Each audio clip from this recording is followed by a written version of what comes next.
আর মাওলানা মৌলবী দেখলো, আলেমদের দেখলেই এরা এই দেশটারে খাইছে। আরে বাবা, আলেম ওলামা কি ক্ষমতায় গেছে কখনো? আলেম ওলামা তো ক্ষমতায় যায় নাই। যারা ক্ষমতায় গেল না তারা খাইছে, আর যারা বসে আছে ক্ষমতায় ওরা বুঝি না খাইয়া সুখী হয়ে যাচ্ছে নাকি? আজীব তামাশা। আমার ছেলের দোষ না, আমার ছেলের দোষ। কথার জবাব দেন না কেন? আমার দেশের সম্মানিত প্রেসিডেন্ট বিচারপতি শাহাবুদ্দিন আহমদ সাহেব বলেছেন, ছাত্র রাজনীতি আমি পছন্দ হোক।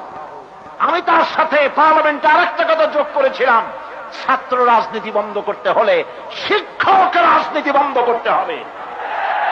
আমার ছেলেকে ওরাই চরিত্রহীন বানিয়েছে, আমার সোনার টুকরা ছেলেকে কয়লার টুকরা, পাথরের টুকরায় ওরাই পরিণত করেছে। সমস্ত শিক্ষকের বিরুদ্ধে আমার অভিযোগ নাই।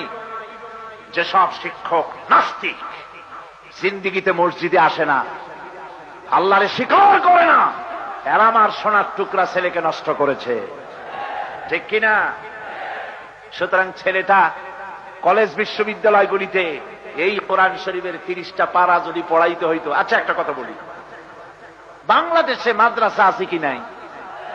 সন্ত্রাসের কারণে মাদ্রাসা বন্ধ হয়েছে, ঢাকা আলিয়াটা বাদে বাকি কম তো দেখি কোন জায়গায় বন্ধ হয়েছে?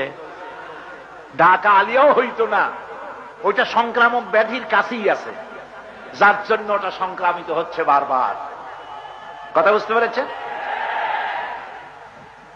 সন্ত্রাসের কারণে তো মাদ্রাসা বন্ধ হয় না, কলেজ বিশ্ববিদ্যালয় বন্ধ হচ্ছে। কেন বন্ধ হচ্ছে? মাদ্রাসায় হয় না কেন? হয় না, মাদ্রাসায় কোরআন পড়ানো হয়, হাদিস পড়ানো হয়। আপনি বলবেন কলেজে বিশ্ববিদ্যালয়ে তো পড়ানো হয়। হ্যাঁ, পড়ানো হয়, পরীক্ষা পাস করার জন্য 40টা হাদিস আর কোরআন শরীফের কয়েকখানা আয়াত। এতে কি হবে? এতে হবে না।